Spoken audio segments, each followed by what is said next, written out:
Absolutely. Here's an introduction crafted to draw listeners into the story, followed by the requested elements. Have you ever witnessed an injustice so blatant, so raw, that it made your blood boil? Have you ever been in a situation where you knew, with every fiber of your being, that something had to be done, even if it meant risking everything? What if the seemingly powerless found the courage to stand up against the powerful? This is a story about more than just racism. It's a story about humanity, about courage, and about the unexpected places where heroes can be found. It's a story that will challenge you, move you, and, I hope, inspire you. Before we dive in, I want to ask for your support.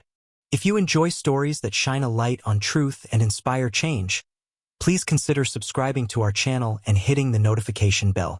Your support allows us to continue bringing these important narratives to light. And now, a special shout out to a truly amazing supporter of our channel. I want to take a moment to thank Sarah Miller, 28, from Austin, Texas. Sarah, your unwavering support means the world to us.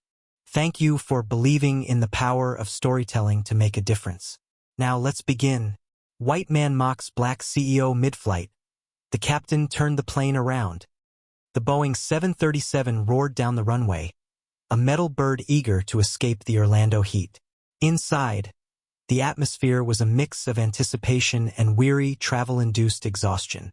Sunlight streamed through the windows, painting stripes across the faces of passengers settling into their seats.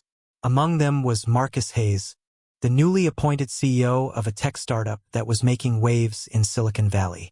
He was a young, black man, barely 35, and his tailored suit spoke of success earned through relentless dedication and a sharp mind. He was headed to San Francisco, a crucial meeting awaiting him, one that could solidify his company's future. Across the aisle in seat 12A sat Richard Harding. Richard was a man in his late 50s, his face etched with a perpetual scowl, his demeanor radiating an air of entitlement. He was dressed in a rumpled polo shirt and khaki pants, a stark contrast to Marcus's polished appearance. Richard had spent his life coasting on inherited wealth, his worldview shaped by privilege and a deep-seated prejudice he barely bothered to conceal. As the plane ascended, a tense silence settled over the cabin. Marcus, engrossed in reviewing his presentation on his laptop, barely registered Richard's presence. But Richard's eyes were fixed on Marcus, a simmering resentment building within him. He saw not a successful entrepreneur, but a symbol of a changing world, a world where men like him felt increasingly marginalized. The first sign of trouble came subtly, a muttered comment, barely audible, as Marcus answered a call from his assistant.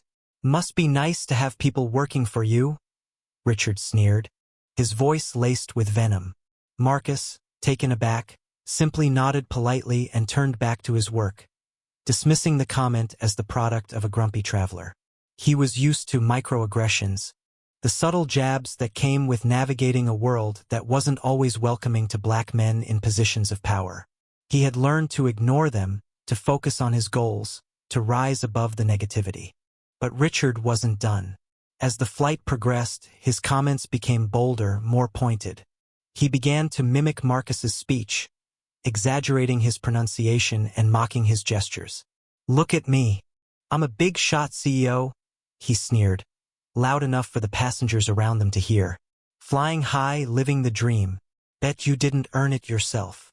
Marcus tried to ignore him, but Richard's words were like tiny needles, pricking at his composure. He could feel the eyes of the other passengers on him, some filled with curiosity, others with discomfort, still others with a hint of pity. He knew that if he reacted, he would only be playing into Richard's hands, confirming his twisted perception of him.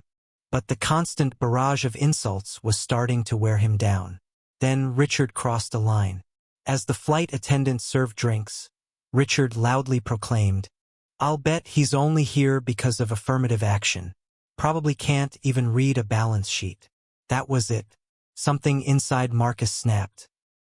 He closed his laptop with a sharp thud and turned to face Richard, his eyes blazing with anger. "Excuse me?" he said, his voice dangerously low. "What did you just say?" Richard, emboldened by the attention he was receiving from the surrounding passengers, puffed out his chest and sneered. I said, you probably only got where you are because someone felt sorry for you. Affirmative action higher. A token. He punctuated his words with a dismissive wave of his hand. The cabin air crackled with tension. Passengers shifted in their seats, some averting their eyes, others watching with a mixture of fascination and horror. The flight attendant, a young woman named Sarah, froze in place, her hand hovering over the beverage cart. She had heard snippets of the exchange and knew that things were escalating rapidly. Marcus took a deep breath, fighting to control his anger. He had spent years building his career, overcoming obstacles and proving his worth time and time again. He refused to let this man diminish his accomplishments with his ignorant and hateful words. Let me make something clear, Marcus said, his voice clear and firm, cutting through the murmurs of the cabin. I am the CEO of a successful company because I earned it. I worked harder than you can imagine to get where I am. My success has nothing to do with affirmative action and everything to do with talent, dedication, and perseverance. Richard let out a harsh laugh.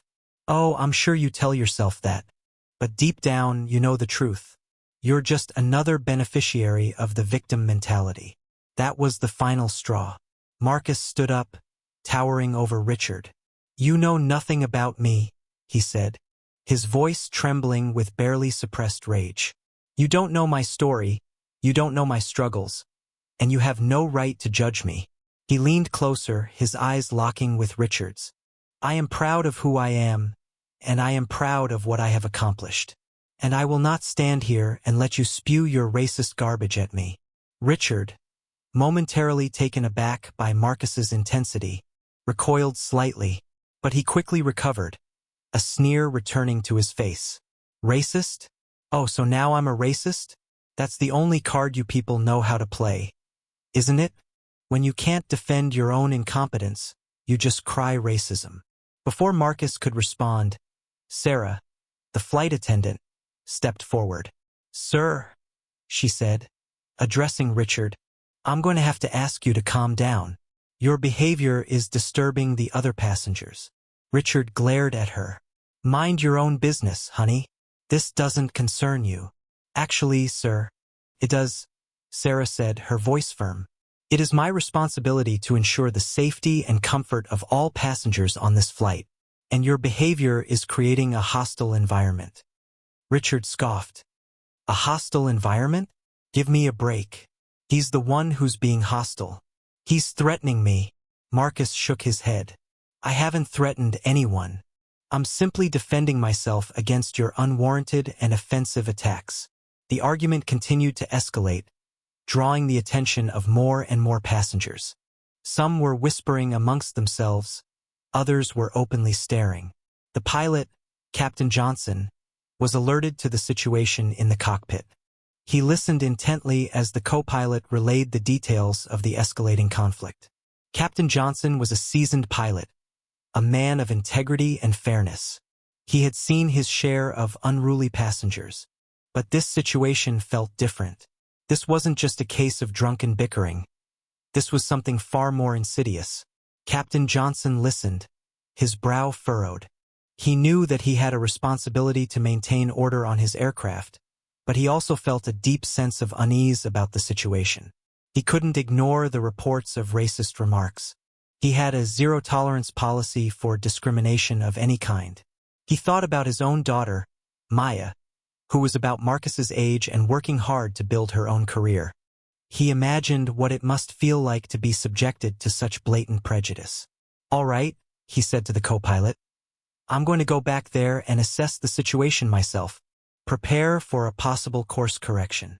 Meanwhile, in the cabin, the argument between Marcus and Richard was reaching a fever pitch. You people are all the same, Richard spat, his face red with anger. Always playing the victim, always blaming someone else for your problems. Marcus clenched his fists, struggling to maintain his composure. He knew that engaging with Richard was pointless, but he couldn't help but feel a surge of anger and frustration. I am not playing the victim, he retorted. I am simply standing up for myself against your racist and hateful comments. Sarah, the flight attendant, tried to intervene again. Sir, please, I'm going to have to ask you to stop. If you don't, I'll have no choice but to report you to the authorities when we land. Richard ignored her. Report me? Go ahead. No one will believe you. You're just another one of them, siding with the victim. Just then, Captain Johnson emerged from the cockpit. He was a tall, imposing figure, his presence commanding respect. He surveyed the scene, taking in the tense atmosphere and the angry faces. What seems to be the problem here? He asked, his voice calm but firm. Richard immediately turned on his charm, attempting to portray himself as the injured party. Captain, this man is harassing me. He's making all sorts of accusations and disturbing the peace. Marcus shook his head. That's not true, Captain. This man has been making racist remarks towards me since the beginning of the flight. I simply defended myself. Captain Johnson turned to Sarah. What's your account of the situation, ma'am? Sarah hesitated for a moment, then spoke clearly and honestly. Captain, Mr. Hayes is telling the truth. Mr. Harding has been making offensive and discriminatory comments towards him throughout the flight. I have witnessed it myself. A murmur rippled through the cabin. Passengers who had witnessed the exchange nodded in agreement. Captain Johnson turned back to Richard, his expression hardening. Sir, I'm going to have to ask you to explain yourself. Richard, realizing that he was losing control of the situation, began to backpedal. I didn't mean anything by it, Captain. I was just making a joke. He's being too sensitive. Captain Johnson stared at him, his eyes filled with disappointment. I don't find racism to be a laughing matter, sir, and neither does this airline. I have a zero-tolerance policy for discrimination of any kind. Your behavior is unacceptable. He paused, then made a decision that would shock everyone on board. In fact, he said, his voice ringing with authority, I've decided to turn the plane around. A collective gasp swept through the cabin. Passengers exchanged bewildered glances. Turn the plane around? Was he serious? Richard's face turned ashen. You can't do that, he sputtered. You can't turn the plane around because of this. It's ridiculous. Captain Johnson remained impassive. I assure you, sir, I can, and I will. Your behavior has created an unsafe and hostile environment for the other passengers on this flight. I cannot and will not tolerate it. He turned to the co-pilot, who had joined him in the aisle. Prepare for a return to Orlando. Notify air traffic control. The co-pilot nodded and returned to the cockpit. The plane began a slow, deliberate turn, banking against the clear blue sky. The engines roared as the pilot adjusted course. Richard was apoplectic. This is outrageous. I'm going to sue. I'm going to sue this airline. I'm going to sue you. I'm going to sue everyone. Captain Johnson simply ignored him. He turned to Marcus, his expression softening. I apologize for what you've had to endure on this flight, Mr. Hayes. No one should have to experience that kind of treatment. Marcus, still reeling from the captain's decision, managed a weak smile. Thank you, Captain. I appreciate it. He was stunned. He had never imagined that anyone would go to such lengths to stand up for him. The news of the plane's U-turn spread quickly through the cabin. Some passengers were angry and inconvenienced, worried about missed connections and delayed schedules. But many others were supportive of the captain's decision, applauding his courage and integrity. Sarah, the flight attendant, approached Marcus. I'm so sorry you had to go through that, she said, her voice filled with genuine concern. What that man said was absolutely disgusting. Marcus nodded. Thank you, Sarah. I appreciate your support. As the plane began its descent back towards Orlando, Richard continued to rant and rave, threatening legal action and spewing insults. But his words had lost their power. He was now a pariah, isolated and alone. His hateful rhetoric met with scorn and derision. Upon landing in Orlando, police officers were waiting at the gate. They escorted Richard off the plane, much to the cheers of the other passengers. He was taken into custody and charged with disturbing the peace and disorderly conduct. Captain Johnson addressed the passengers over the intercom. "Ladies and gentlemen, I apologize for the inconvenience this has caused. We will be refueling the aircraft and preparing for a new departure. We expect to be back in the air within the hour. Thank you for your patience and understanding." He paused, then added, "And thank you for standing up for what is right. It takes courage to confront prejudice and discrimination. Together, we can create a world where everyone is treated with respect and dignity." The passengers erupted in applause, their hearts filled with hope and inspiration.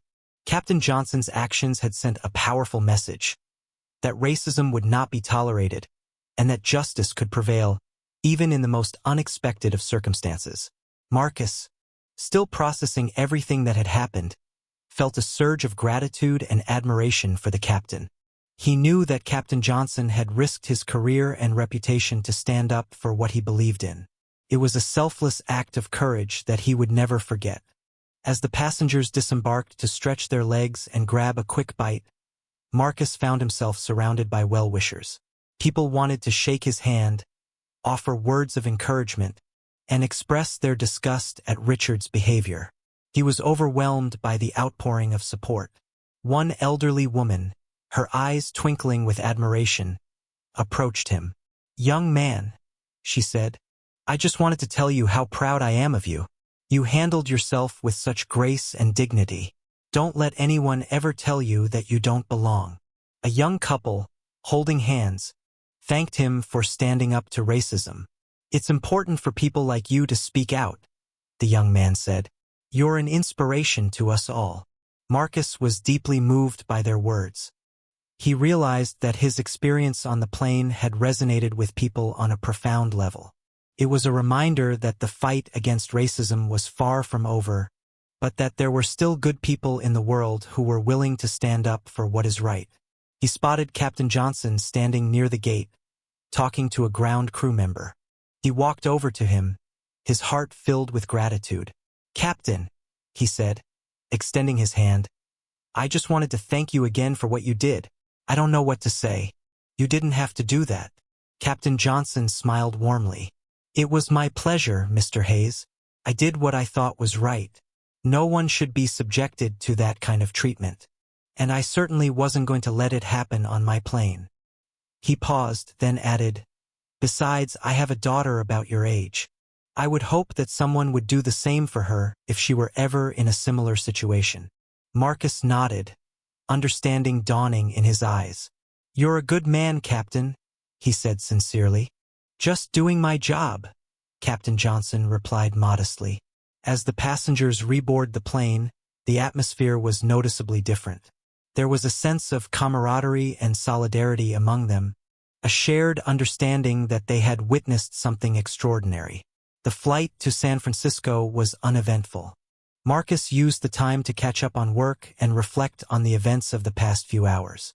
He knew that his story would likely make the news, and he braced himself for the attention that would follow. He also knew that he had a responsibility to use his platform to speak out against racism and discrimination. He had been given a voice, and he intended to use it. As the plane landed in San Francisco, Marcus felt a sense of renewed purpose. He was ready to face the challenges that lay ahead, both in his career and in the fight for social justice. He knew that the road would be long and difficult, but he was no longer alone. He had the support of countless people who believed in a better world, a world where everyone is treated with respect and dignity. He deplaned and saw a throng of reporters. He braced himself and walked towards them. He smiled, knowing that his story would be told, and hoping it would inspire others.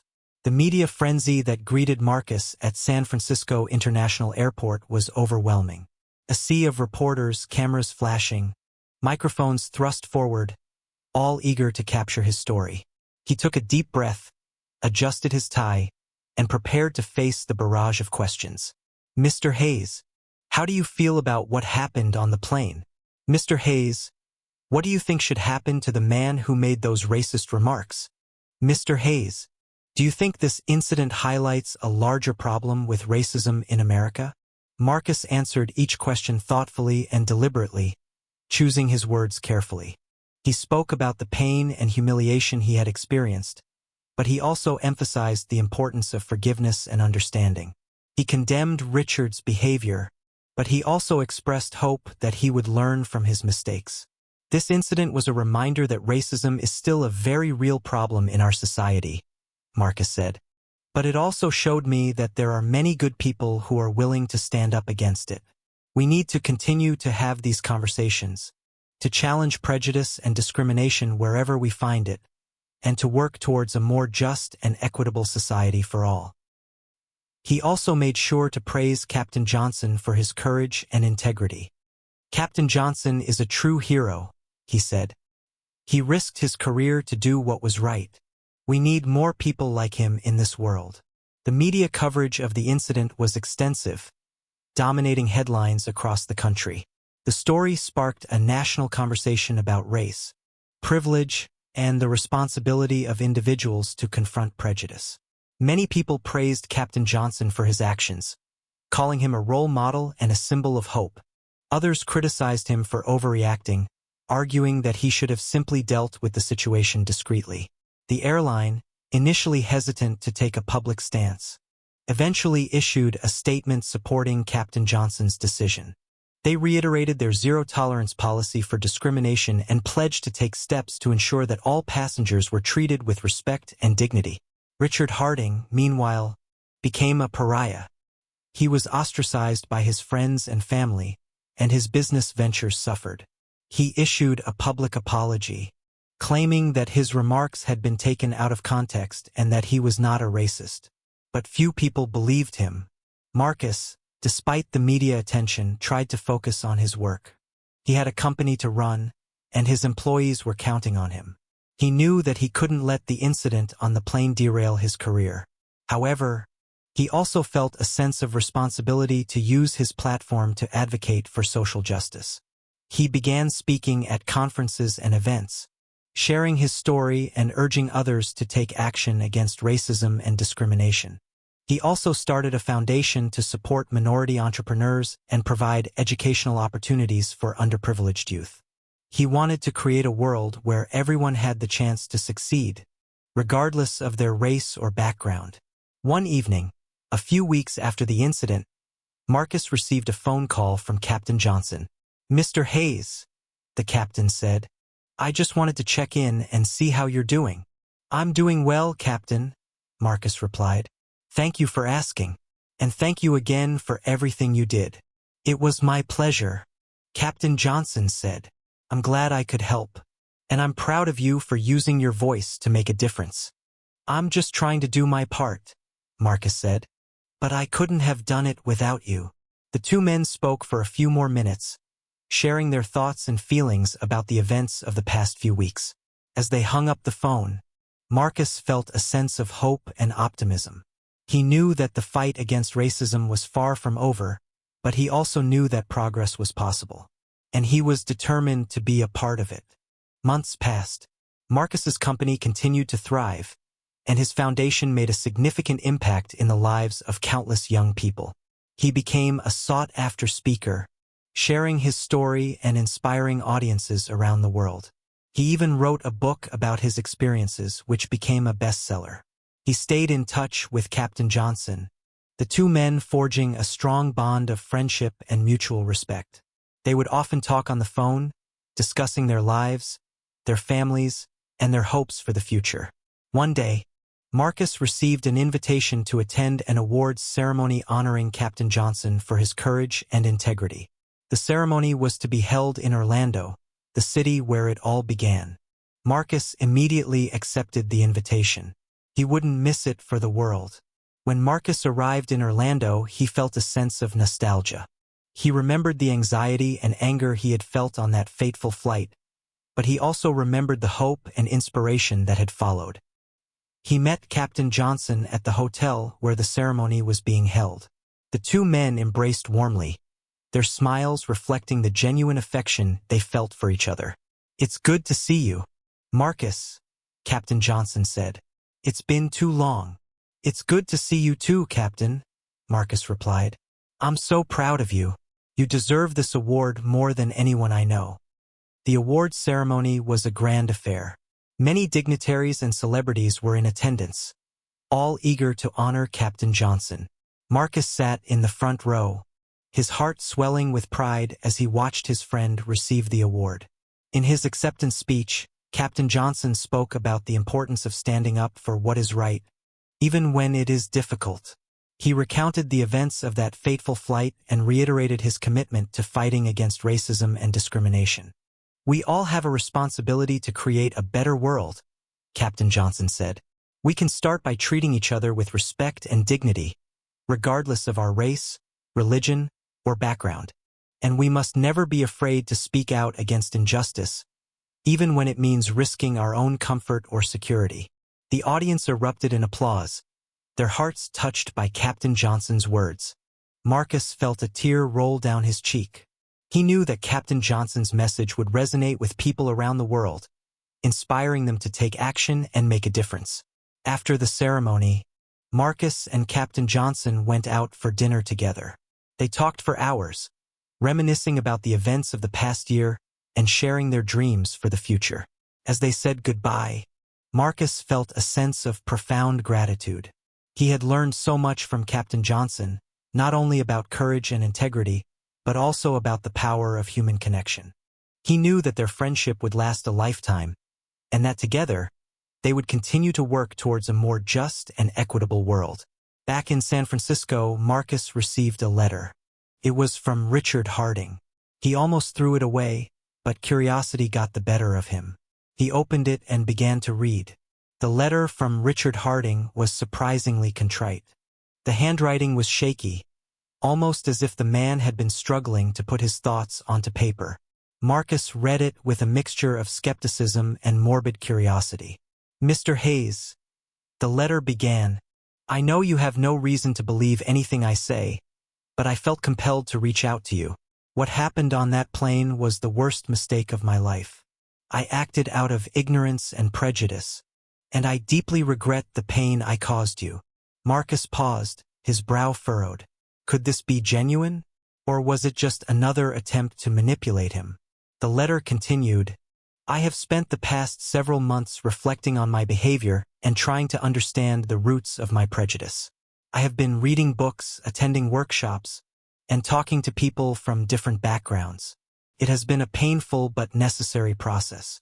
I have come to realize that I was wrong, terribly wrong. My views were based on ignorance and fear, and I am ashamed of the way I acted. Richard went on to describe the consequences of his actions. He had lost friends, damaged his business, and alienated his family. He admitted that he deserved it all. I am not writing this letter to ask for your forgiveness, Richard wrote. I know that I don't deserve it. I am simply writing to offer my sincere apology. I hope that one day you will be able to forgive me, but I understand if you cannot. The letter concluded with a plea for understanding. I know that I have a long way to go, but I am committed to becoming a better person. I hope that one day I can earn your respect. Marcus stared at the letter, his mind racing. He didn't know what to make of it. Was Richard truly remorseful? Or was he just trying to salvage his reputation? He decided to talk to Captain Johnson about it. He called him that evening and read him the letter. Captain Johnson listened intently, offering no comment until Marcus had finished. What do you think, Captain? Marcus asked. Do you think he's being sincere? Captain Johnson paused for a moment before answering. It's hard to say, Marcus. People are capable of change, but it's also possible that he's just trying to manipulate you. You have to trust your gut. Marcus thought about it for a while. He remembered the anger and hatred he had felt towards Richard on the plane. But he also remembered the importance of forgiveness. I think I'm going to give him the benefit of the doubt, Marcus said finally. I'm not going to forget what he did, but I'm willing to believe that he's trying to change. Captain Johnson nodded. That's your decision, Marcus. I respect that. Just be careful. Marcus decided to write back to Richard. He kept his letter brief and to the point. Mr. Harding, he wrote, I received your letter. I appreciate your apology. I am willing to believe that you are sincere in your desire to change. However, forgiveness is a process. It will take time for me to fully forgive you. In the meantime, I hope that you will continue to work on yourself and to learn from your mistakes. He signed the letter and mailed it. He didn't know what the future held, but he hoped that one day, Richard Harding would truly become a better person. He also knew that he had done the right thing by offering him a chance at redemption. A few months after Marcus sent his reply, he received another letter from Richard Harding. This time, it wasn't an apology. Instead, it was an invitation. Richard had started a non-profit organization dedicated to combating racism and promoting diversity. He wanted Marcus to be the keynote speaker at their inaugural fundraising gala. Marcus was stunned. He reread the letter several times, trying to comprehend what he was reading. Was this some kind of elaborate prank? Or was Richard genuinely trying to make amends? He called Captain Johnson again, his voice filled with disbelief. "You won't believe what just happened," Marcus said, and proceeded to explain the invitation. Captain Johnson was equally surprised. "That's unexpected," he said. "What are you going to do?" Marcus wasn't sure. On the one hand, it seemed like a good opportunity to spread his message and support a worthy cause. On the other hand, he was wary of Richard's motives. He couldn't shake the feeling that something was off. "I don't know, Captain," Marcus admitted. "I'm not sure I trust him. But if he's really trying to make a difference, shouldn't I support him?" Captain Johnson sighed. "It's a tough call, Marcus. It's up to you. But listen to your instincts." Marcus decided to do some digging. He hired a private investigator to look into Richard's organization and his activities. He wanted to be sure that Richard was legitimate before he committed to anything. The investigator's report came back a week later. It was unsettling. The non-profit organization was real, and Richard had indeed been actively involved in anti-racism work. However, the investigator also uncovered some disturbing information. It turned out that Richard's organization was primarily funded by a shadowy group of wealthy individuals with a history of supporting far-right causes. The investigator also found evidence that Richard was secretly using the organization to promote his own agenda, which was far from progressive. The plot twist was that Richard wasn't truly reformed. Instead, he was using the guise of anti-racism to gain influence and push his own conservative, racially charged viewpoints. He was essentially co-opting the language of social justice to further his own prejudiced beliefs. The invitation to Marcus was a calculated move to lend credibility to his organization and attract a wider audience. Marcus was horrified. He felt betrayed and manipulated. He realized that Richard hadn't changed at all. He was still the same prejudiced man he had been on the plane, only now he was hiding behind a mask of wokeness. Marcus knew that he had to expose Richard's deception. He couldn't let him continue to exploit the cause of anti-racism for his own twisted purposes.